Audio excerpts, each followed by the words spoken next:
함께 나눌 말씀 요한복음 11장 13절에서 16절까지의 말씀 우리 한 목소리로 함께 봉독하겠습니다. 예수께서는 나사로가 죽었다는 뜻으로 말씀하셨는데 제자들은 그가 잠이 들어 쉰다고 말씀하시는 것으로 생각하였다. 이때 예수께서 그들에게 밝혀 말씀하셨다. 나사로는 죽었다. 내가 거기에 있지 않은 것이 너희를 위해서 도리어 잘된 일이므로 기쁘게 생각한다. 이 일로 말미암아 너희가 믿게 될 것이다. 그에게로 가자. 그러자 디두무라고도 하는 도마가 동료 제자들에게 우리도 그와 함께 죽으러 가자 하고 말하였다. 아멘. 우리가 지난 시간에 이어서 나사로의 죽음에 대한 그 사건을 우리가 함께 바라보면서 그 고난을 바라보는 우리의 시선, 그것이 어떤 것이어야 하는지 좀 살펴보기를 원합니다. 나사로는 이미 죽음에 이르게 되는 그런 병을 앓고 위험에 놓여 있고요. 그 죽음이 임박하자 나사로의 가족들은 슬퍼하며 예수님을 찾았습니다. 그런데 예수님이 그곳에 계시지 않았어요. 그래서 예수님을 요청합니다. 예수님, 우리 오빠 나사로가 죽게 되었습니다. 와서 나사로를 살려주십시오. 은혜를 베풀어 주십시오. 그런데 예수님께서는 어떤 이유에서이신지 바로 그곳에 찾아가지 않으시고 이틀을 더 머무시고 아직 나사로에게 가시지 않은 그 상황입니다. 그 상황 속에서 이 나사로의 죽음의 사건에 대해서 예수님께서 제자들과 함께 이야기하시는 그 내용이 오늘 본문에 담겨져 있습니다. 예수님께서는 이 나사로의 죽음에 대한 이 사건에 대해서 제자들과 함께 이야기하시면서 우리와는 좀 다른 시선의 그런 그 죽음을 바라보는 그런 말씀들을 하세요. 먼저 우리가 생각해 봐야 할 것은 우리가 생각하는 그 어려움과 고난이 우리가 생각하는 것보다 더 깊은 의미가 있다는 것을 우리는 기억해야 합니다. 예수님께서는 우리가 다 읽지는 않았지만 이 이야기 앞에 보면요. 그 나사로의 죽음에 대해서 예수님께서 비유로 말씀하시는 내용이 나옵니다. 바로 앞에 있는 11장 10절과 11절의 말씀이에요. 그러나 밤에 걸어다니면 빛이 그 사람 안에 없으므로 걸려서 넘어진다. 이 말씀을 하신 뒤에 그들에게 말씀하셨다. 우리 친구 나사로는 잠들었다. 내가 가서 그를 깨우겠다라고 예수님께서 말씀하십니다. 예수님께서 말씀하신 이 말씀은 비유로 말씀하시는 것이죠. 생명의 주인이신 예수님께는 죽음도 잠에서 깨어나는 것처럼 그렇게 그 죽음의 권세로부터 자유롭게 하실 수 있는 예수님의 권세를 비유로 말씀하셨습니다. 그런데 제자들은 이 예수님의 말씀을 제대로 이해하지 못하고 오늘 말씀해 보니까 그들이 나사로가 잠들어 쉰다라고 말씀하시는 것으로 제자들은 착각했어요. 나사로는 분명히 육체적인 삶의 죽음을 맞이했는데 예수님께서 비유로 말씀하신 그 말씀을 이해하지 못하고 제자들은 나사로가 잠들었구나 이렇게 이해했다는 것이죠. 어떤 문제를 바라볼 때 우리가 바라보는 시선, 우리가 이 땅에서 육체의 삶 가운데 우리가 바라보는 시선과 하나님께서 바라보시는 시선이 다를 수 있다는 것을 우리는 생각해 볼 필요가 있습니다. 어떤 문제나 사건이 있을 때 우리는 그 사건을 가급적이면 좀 긍정적으로 해석하려고 하기도 하고 또 그 문제와 상황 속에서 어떤 희망을 가지려고 하기도 합니다. 물론 그런 마음들이 어떤 문제를 이겨내고 또 그 시간을 버텨가는 데 도움을 줄 수 있어요. 그런데 예수님께서는 우리의 그런 시선보다 우리가 생각하는 것보다 그것이 더 의미 있는 깊은 문제일 수 있다는 것을 예수님께서는 말씀하고 계십니다. 예수님의 제자들은 그 나사로의 죽음에 대해서 잠들었다라고 생각하고 그것을 육체적인 문제로만 바라봤지만 예수님께서는 그 문제 가운데 그것에 대한 우리의 영적인 의미를 깨닫기를 원하셨던 것 같아요. 그래서 빛이 되신 주님과 동행하는 자의 삶, 그리고 그렇게 주님과 동행하는 자에게 하나님께서 베푸시는 은혜에 대한 이야기들을 비유로 말씀하시면서 그가 잠들었다라고 말씀하신 것이죠.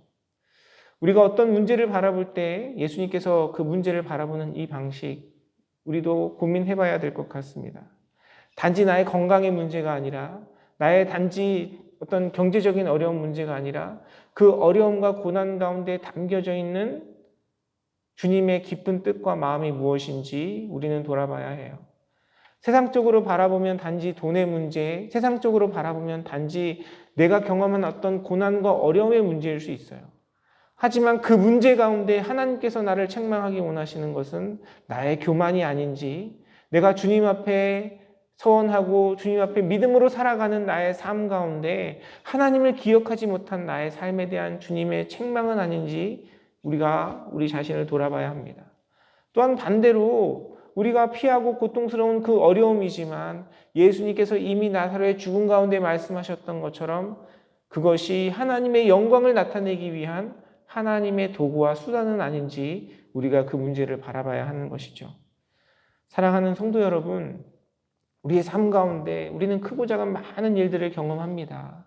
그런데 그 문제 속에서 그 문제가 가지는 육체적인 의미뿐만이 아니라 그 문제를 통하여 하나님께서 나에게 주시기 원하시는 영적인 교훈이 무엇인지 깨닫고 또한 그 일 가운데 행하시는 주님을 바라보는 저와 여러분의 삶이 되기를 간절히 소원합니다.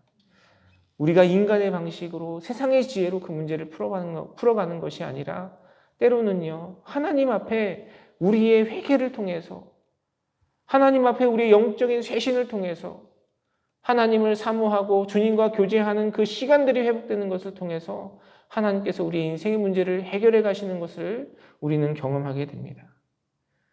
출애굽 당시에 이스라엘 백성들이 아말렉과의 전투에서 여호수아가 전장에 나가서 그 전투를 하는 그 상황 속에서 그들의 성패가 전장에서가 아니라 하나님 앞에 손을 들고 기도했던 모세의 기도 가운데 결정되었던 것처럼 우리의 삶의 어떤 문제 가운데서도 그 문제만을 바라보는 것이 아니라 그것이 가지고 있는 의미를 깨닫고 하나님 앞에 참된 믿음으로 나아가는 저와 여러분의 삶이 되기를 간절히 소원합니다. 또한 예수님께서는요, 이 나사로의 죽음 가운데 그것이 깊은 의미가 있지만 우리가 생각하는 그 육신의 삶의 죽음만큼 부정적이고 아픈 것만은 아니라고 얘기합니다. 예수님께서 나사로의 죽음, 그리고 그 죽음 가운데 예수님께서 거기서 함께하지 못하셔서 함께하지 않으셨기 때문에 예수님께서 어떤 기적이나 이적도 그 가운데 행하지 않으셨던 그 사건에 대해서 예수님이 뭐라고 말씀하십니까? 오늘 15절 말씀해 보니까 예수님께서 이렇게 표현하세요. 내가 거기에 있지 않은 것이 너희를 위해서 도리어 잘된 일이므로 기쁘게 생각한다 라고 예수님은 말씀하세요.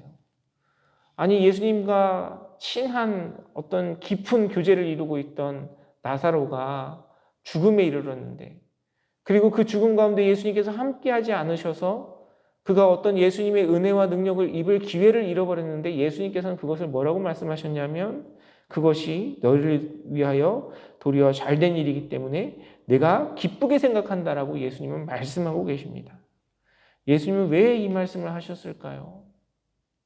예수님께서 바라보셨던 것은 나사로의 육체적인 죽음보다는 제자들의 믿음 없음이 예수님께는 더 중요한 문제였고, 그리고 그들 가운데 예수님께서는 이 나사로의 죽음, 그리고 그 죽음 가운데 행하시는 주님의 능력으로 말미암아 제자들이 참된 믿음을 가지기를 원하셨던 것이 하나님의 마음이라는 것이죠.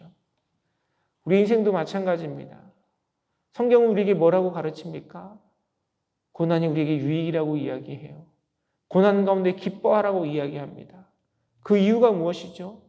우리가 이 땅에서 겪는 육체의 고난은 그 고난만이 가지는 의미가 아니라 이 세상에서 육체의 삶 가운데 그 의미 전체가 우리에게 이야기하는 것이 아니라 그 뒤에 숨어있는 하나님의 일하심, 그리고 우리의 육체의 삶 너머에 있는 영적인 우리의 삶이 있고 때로는 우리의 실패와 고난과 아픔도 하나님께서 우리의 영적인 문제를 다루어 가시고 성숙시켜 가시고 변화시켜 가시고 우리에게 믿음을 주시는 도구로 쓰임받을 수 있다는 것이죠. 그래서 예수님께서는 그 나사로의 죽음 앞에 예수님이 그와 함께 하셔서 어떤 기적을 행하실 수 없는 상황이었지만 오히려 그들이 제자들에게 잘된 일이고 그것을 인하여 기뻐한다라고 말씀하고 계시는 것입니다. 사랑하는 성도 여러분, 여러분 삶 가운데 놓여져 있는 여러 가지 어려움과 고난 가운데 예수님의 이 음성이, 예수님의 이 말씀이 믿음으로 고백되어지고 주님 베푸시는 놀라운 능력으로 경험되시기를 간절히 소원합니다. 우리는 고난 좋아하는 사람이 누가 있어요? 다 피하고 싶죠. 이왕이면 좀 쉬운 길로, 이왕이면 좀 어렵지 않게 가고 싶어 합니다. 그러나 그 고난을 거치지 않고서는 얻을 수 없는 우리의 영적인 교훈과 하나님의 축복이 있어요. 제가 어렸을 때 저희 할머니께서 저희 작은 아버지와 같이 사셨거든요. 가끔 저희 부모님과 함께 그 작은 아버지 댁에 방문을 합니다. 그럼 저희 할머니께서, 저는 이제 오랜만에 보는 손자니까 저에게 이제 용돈을 주세요. 근데 이제 저희 작은 아버지와 같이 살고 있던 저희 사촌 동생이 항상 이제 그걸 보면 자기도 이제 항상 달라 그러거든요. 근데 너무 어린 나이니까 그러니까 할머니께서 항상 그러셨어요. 저희 사촌 동생에게는 동전을 여러 개를 주시고 저한테는 이렇게 지폐를 한 장 큰 거를 이렇게 주셨거든요. 이 아이가 어리니까 잘 모르는 거예요. 형보다 내가 더 많이 받았다. 좋아하는 거죠. 그리고 가끔은 이제 자기가 가지고 있는 지폐를 가지고 와서 저한테 얘기해요. 바꾸자고. 동전 여러 개랑 자기 지폐랑 바꾸자고. 어린아이니까. 우리의 인생 가운데 경험되어지는 고난과 아픔이 그런 것 같습니다. 우리에게는 이것이 필요 없는 것 같고 무가치한 것 같지만 하나님께서 주시는 더 큰 영적인 은혜와 축복이 있는 것이 우리 삶 가운데 있는 모든 어려움입니다. 그 가운데 믿음으로 주님을 바라보고 주님의 인도하심을 기대하고 주님 앞에 겸손한 마음으로 우리가 주님과 동행할 때 하나님께서 베푸시는 놀라운 은혜가 우리의 믿음이, 우리의 영적인 축복이 우리의 고난과 바뀌어서 하나님 베푸시는 은혜와 평강으로 우리 사랑하는 성도님들의 삶 가운데 경험되시기를 간절히 소원합니다. 근데 오늘 이야기에 보니까 뜬금없이 이 디두모라 하는 도마의 이야기가 나와요. 16절에 그의 고백이 이렇게 기록되어 있습니다. 우리도 그와 함께 죽으러 가자라고 도마가 이야기합니다. 좀 생뚱맞죠? 엉뚱한 소리를 해요. 그런데 이 도마의 표현을 통해서 느낄 수 있는 것은 무엇입니까? 적어도 이 순간 예수님을 향한 믿음의 고백, 그리고 주님과 동행하려고 하는 도마의 의지, 그의 감정을 우리가 느낄 수 있어요. 하지만 여러분 잘 아시는 것처럼 도마는 어떤 사람이었습니까? 부활하신 예수님, 자기 눈으로 보고서도 그분을 제대로 믿지 못하고 예수님께서 찔리신 그 상처를 만지고서야 예수님을 알아봤던 것이 바로 도마이죠. 우리는 때로 우리가 참 믿음이 있는 것처럼 하나님 앞에 참된 믿음의 삶을 살아가는 것처럼 착각하며 살아갈 때가 많이 있어요. 도마와 같이 나의 열정과 나의 감정이 앞서서 뭔가 주님 앞에 엄청난 우리의 믿음과 헌신을 고백할 때가 있습니다. 늘 주님 앞에 겸손함으로 주님께서 주시는 그 신령한 은혜, 우리의 어떤 문제와 상황 속에서라도 그것을 너무 가벼이 여기거나 아니면 그것으로 인해서 너무 부정적으로 그런 것을 바라보는 것이 아니라 주님께서 우리에게 주기 원하시는 그 지혜와 깨달음, 믿음 가운데 주님과 동행하며 하나님 주시는 지혜와 은혜를 경험하시는 우리 사랑하는 성도님들의 삶이 되시기를 간절히 소원합니다. 기도하겠습니다. 살아계셔서 역사하시는 아버지 하나님, 은혜의 감사와 찬양과 영광을 올려드립니다. 주님, 나사로의 죽음 가운데서도 주님의 계획하심이 있고 주님께서 우리에게 주시기 원하시는 신령한 은혜와 축복이 있음을 말씀을 통해서 다시 한번 깨닫게 됩니다. 우리 사랑하는 성도님들의 삶 속에 우리 교회 공동체 가운데 놓여져 있는 많은 문제들과 상황 가운데 하나님 그것을 단지 육체의 것으로 육신의 것으로 가벼이 여기지 아니하고 주님께서 우리에게 깨닫게 하기 원하시는 주님의 마음과 뜻이 무엇인지 분별할 수 있는 지혜를 우리에게 허락하여 주시옵소서. 그래서 정말 주님 앞에 교만한 자리에 서는 것도 아니고 또 낙심하는 자리에 서는 것도 아니고 하나님 주님의 인도하심을 따라 하나님께서 주시는 선한 축복들을 우리의 삶 가운데 매일같이 경험하며 더욱더 주님과 가까이 믿음이 자라가고 주님을 더욱더 사랑하는 삶의 자리에서 하나님 주시는 은혜와 평강이 충만한 우리 모든 성도님들의 삶과 우리 믿음의 공동체가 되도록 주님 역사하시고 함께하여 주시옵소서. 은혜 베푸실 주님께 감사드리며 모든 말씀 살아서 역사하시는 우리 주 예수 그리스도의 이름으로 간절히 기도드리옵나이다. 아멘.